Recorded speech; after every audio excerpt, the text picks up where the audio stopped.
it's me, Gina B, and welcome to InfluenceHER. Are you ready? I can't believe I'm doing it. I literally clocked out. Did it, y'all? I'm going to miss you. I remember coming here to pick up the equipment, and now I'm here to drop it off. This is so crazy. So my name is Gina B. I am a 23-year-old influencer, entrepreneur, and philanthropist. And I feel like I got really popular from my How to Become an Influencer videos, but I also wanted to make this series documenting my own process. So I wanted to make it a little bit different, right? I feel like most vlogs could become a little selfish, all about me and what I'm doing in this amazing life that I'm living. But I also wanted to find a way to give you guys value as well, because I feel like none of this is possible without you. But the thing is, you guys can do everything I'm doing and even more. So I hope that this series also serves as inspiration to chase your own dreams and not be afraid to not know it all. Like, I feel like I literally don't know what I'm doing, but through this series I'm figuring it out, and I want to help you guys as I go along. So I know you're thinking like, Gina, what is going on? What is this? So InfluenceHER is me documenting my journey of becoming an influencer. I know what you're thinking, like, girl, are you not already an influencer? Yes and no, but let's start from the beginning. I am Ghanaian. I was actually born in Ghana, and I came here when I was 3 years old. I feel like I was an African parent's dream child. Well, my parents will tell you otherwise, but I feel like I was. Like, I did good in high school. I went to a really good college, and I got a major in public health with a minor in psychology to pursue being a PA. So basically, you know, Africans in healthcare, right? A PA is a physician's assistant. So after I graduated, I got a job in the healthcare field, and then later on I was gonna, pursue PA school until I quit my job. And I know what you're thinking. I know what you're thinking. Didn't we all quit? Of course, like, everybody quits their job nowadays to pursue influencing or social media. Like, everybody's quitting their job. I know. It seems like that, right? I feel like my situation's just a little bit unique for the fact that I am African. I know a lot of you guys that have immigrant parents can relate. It's just a little bit different because let me explain, right? My parents are very supportive. Do not get me wrong. My dad buys all my lighting and most of my equipment. My mom will sew my clothes that don't fit me, that I gotta do promotion. And my mom's a very creative person. Like, she gets me, and she never pushed me to pursue anything that I didn't like. But it's like a personal thing where I don't want to let them down. I know how hard they work to even come to this country and make a living, and even give me the opportunity to go to college, give me the opportunity to pursue my dreams. And I do not want to let them down. So I feel like I have to make it. Now, what does make it even mean? Exactly, I don't know.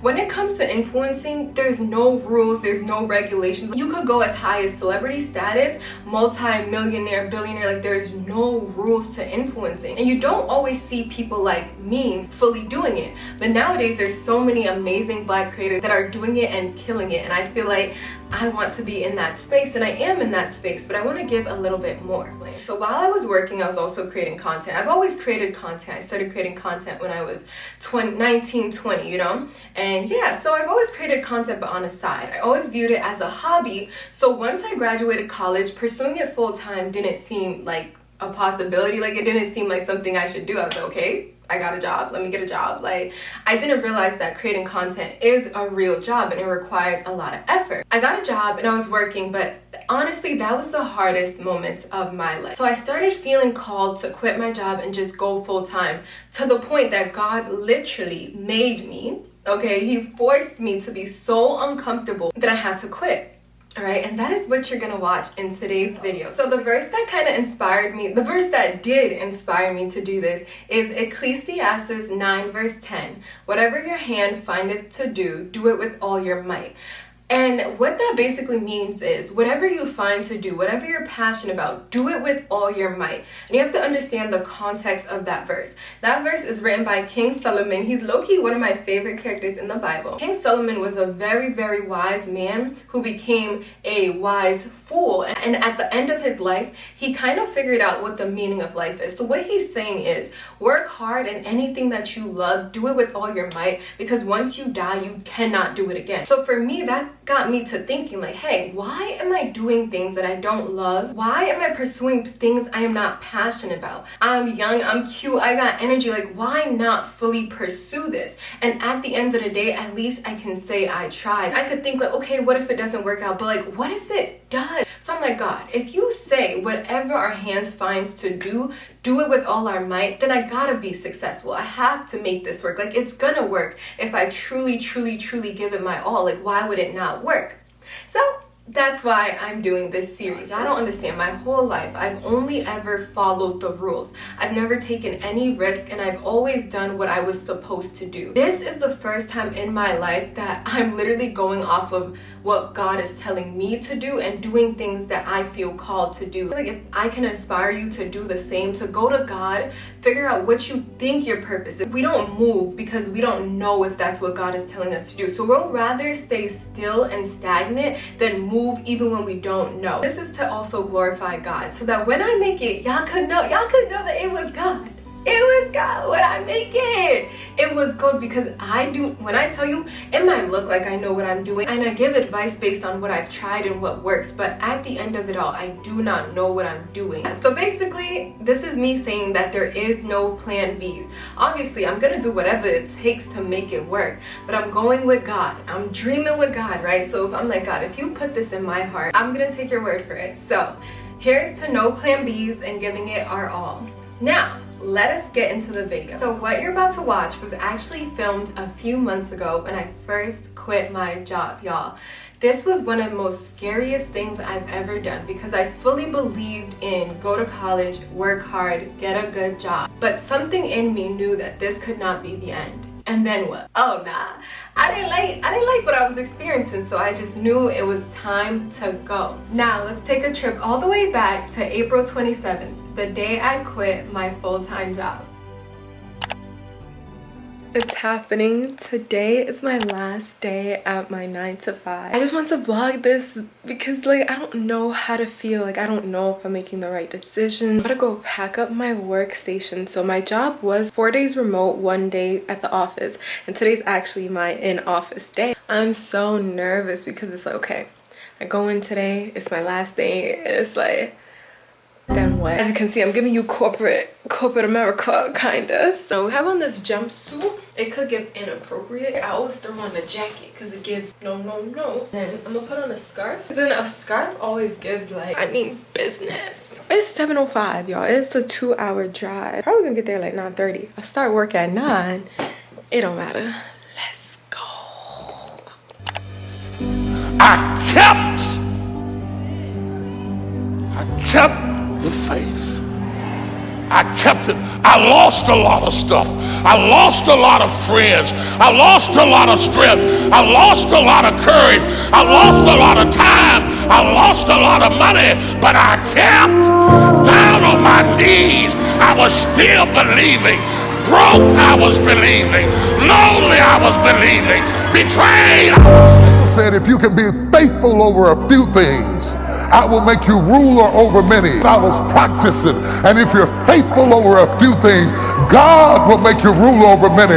I don't know who I'm preaching to right now. Your business might be failing. You might be struggling to keep the doors open, but don't you doubt the promises of God. Weeping may endure for a night, but joy is coming in the morning. So finances is not the highest form of compensation. Fulfillment is. And if you can get fulfilled on the inside, it becomes easy to get money on the outside, because you're not chasing the bag, you're chasing purpose. And when you catch purpose, you get the bag. I did it, y'all. It's done. Like, everything is packed up. My little workstation. I did it.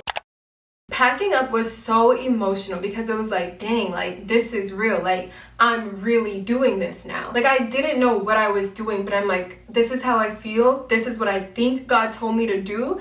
So I guess, like, let's pack this up. This was like a part of my life for so long. And I feel like sometimes, even if you don't like something, or if it's toxic or you don't like it, it's still hard to let it go just because it's a part of your routine. So it's more so like, what is my days gonna be like now? You know, like with influencing, there's no schedule, there's no requirements. Like, I was just like, what now type of thing. I can't believe I'm doing this, y'all. I'm learning to feel the fear and do it anyway. If it was up to me, I don't know what I would do. I just felt like God made it so uncomfortable for me to stay that I just had to leave. Like, you know, and I feel like sometimes God does that. Like, when he knows we're not gonna move, he gonna move us. And that's why I feel like reading the Bible is very important, because like in these times I can't rely on my own thoughts to get me through this. Just recalling the Bible and realizing, okay, like Jeremiah 29:11, like he has plans to prosper me. Like anything God's telling me to do, it's gonna work out, it's gonna work out, it's gonna work out. Please let it work out. And I feel like it has been working out because I put God to the test. And I know it says do not test the Lord your God, but sometimes I feel like God knows we need a little extra oomph in our faith, and he'll just show us like, listen, don't play with me, little girl, I really does this. And he showed me on multiple occasions. I kind of want to cry because it's like I feel like I'm now walking in faith. I never took risks. Like, yo, don't cry. Like, I'm gonna try to make it through this video without crying. Even my allergies are acting up. If I cry, it's allergies. Even with content, I didn't walk by faith. Like, the plan B was always like I could get a job. So I found myself being lazy and slacking and not producing content to my fullest potential, because I always thought like, yeah, plan B, I'm gonna get a job. God showed me real quick there is no plan B's for you, Gina B. I know it's Gina B, but there is no plan B, baby. So yeah. So the drive there was also very, very emotional as well. Like, I literally kept crying because I'm like, God, like, speak to me. Like, is this like, let me know again. But I kind of looked at it like this. I saw a tweet. Basically, it was saying that life is like a dark room in which you're handed candles one at a time, and in faith you have to take steps in darkness to get that next candle. I know that's pretty deep, but let me explain how I feel like it relates to me and my relationship with God. I didn't know the next steps, right? Like, you don't know the next steps of life. So all you can do is take steps hoping you're doing the right thing, because at the end of the day, you don't know. My life is this dark room, right? And God is the source of light, and he gives me little candles, which is little revelations, feelings, thoughts, ideas, right, to move me in the right directions. And in faith, I have to take that candle and walk until he hands me the next candle. So that's how I felt right now. Like, I felt like, okay, I have the candle, but now I'm walking in this darkness, like, and that's how I felt. Like, sometimes it feels like, what am I doing? But you have to take that step anyway, because that's how you grow. I felt like what I was experiencing were those growing pains.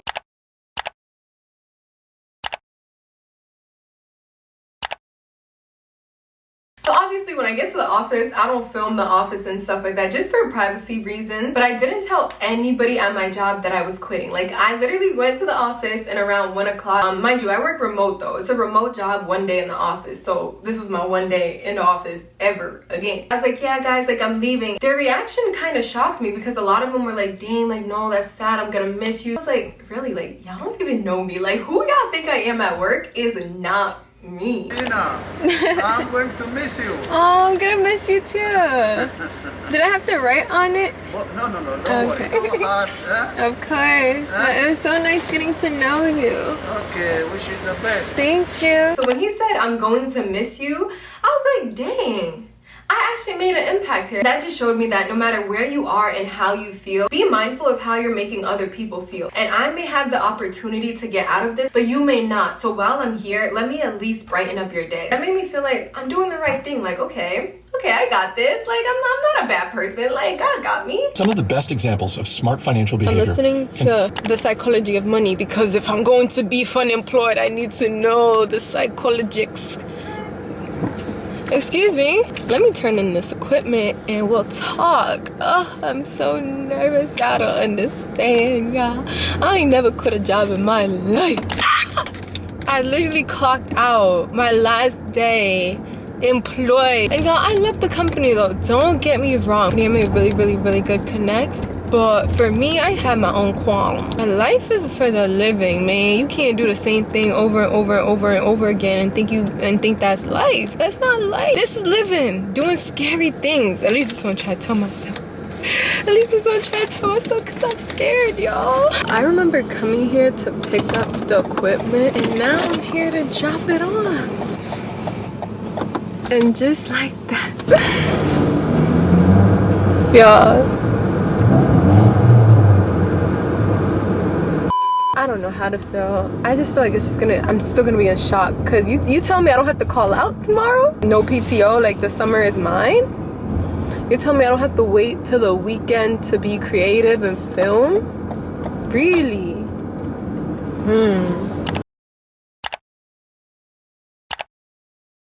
This is so crazy. Like, I'm still driving, but this is a testimony in real time. Okay, there was a company I worked with in December, right? It was a major campaign. I worked really hard on that campaign. One of my main distrusts with content creating is the instability of payments, right? That was the main reason why I didn't want to take the risk and do it full time. I did this campaign with them in December. I was supposed to get paid by January latest. No, 5 days. I was supposed to get paid in 5 days. Big money, a huge deal. We thank the Lord Jesus Christ that they had paid me half, and then they were supposed to pay me the other half like 5 days later. So boom, now we're in January. Baby, where's the money? They not paying. They not responding to my managers. Okay. Then we in February, not responding to my managers. Then we're in March, they not responding to my managers. I'm like, hey, yo, I did this campaign in December. It's net 90 already, and I don't do net 90. But babes, I did it for you, innit? Because it's a large sum of money. Am I gonna give it up? So boom, April, they told me by Easter, trust by Easter, we're gonna give you your money, baby girl, don't worry. I said, okay, Easter, don't play with God's day. Don't play with it. They played with it, absolutely played with it. Hold on, there's a police in that. I don't want to be vlogging. Violation in that. Tell me why today, like a few seconds ago, the same day I quit my job. Nah, I don't think y'all deep in this. Like, there are no coincidences in life. The same day I quit my job, my manager just texted me, they paid you. Y'all, like, I had to film, I had to tell y'all. Like, y'all think I'm joking? Like, I hope y'all don't think like, oh, she trying to add to the story. Manager, Rocky, 3 minutes ago, he said, I've got your money. Are we kidding? A large sum. I feel like this was God telling me I will provide. Don't worry about the money. Don't worry about inconsistency. Don't worry about instability. Moments of inconsistency, moments of instability on human error. It's just room for you to have faith in me. At first I was sad. At first I was scared, but that right there, the money, they got my money. It's not even about the money, but it's just like, look at God providing when I didn't even expect it. God don't play about me, and he don't play about you either. If you would just go to him. I feel like I got closer to God because of this, because I realized, hey, yo, this life on your own, this adulting on your own, I'm good. And now I get why we call God a good father. Because when you're growing up, right, your parents parent you. You have a father, you have a mother. But do you notice, like, when you grow up, your parents don't parent you? I feel like God starts to parent you. God starts to discipline you. God starts to speak to you. God starts to refine you. He starts to parent you. So I feel like when people grow up and they stop listening to their parents, but they also don't listen to God, it's like you're navigating this life on your own. That's where the stress is coming from. Go to God, y'all. Go to God, go to God, go to God. It's not even on some fake. Go to God. Like, I don't think you guys understand the severity of what just happened. This was the moment I knew, yeah, I'm doing the right thing. And not only am I doing the right thing, God got me. I did a sponsorship, right? And I was supposed to get paid 5 days after the sponsorship. I was supposed to get paid sometime in January. But on the last day of my full-time job, they pay me. You can't tell me that's a coincidence. Like, you can't tell me that wasn't God saying, like, I got you, like, I'm a provider. Like, I said, whoa, I was stressing finances in that. That was my retirement. But yeah, y'all, like, that right there showed me, like, Gina, you are doing the right thing. Don't let up, go crazy, go hard. The time is now. If you guys can't tell, I'm so excited for this series. Like, documenting this, vlogging this has been so fun. I'm so excited to see how far I come and just what God does and how he blesses me and how he blesses you through this series. So again, I just want to thank God for everything. I really wouldn't have been able to quit my job and sustain myself for I don't know how I'm sustaining myself. I'm clueless. I don't know nothing.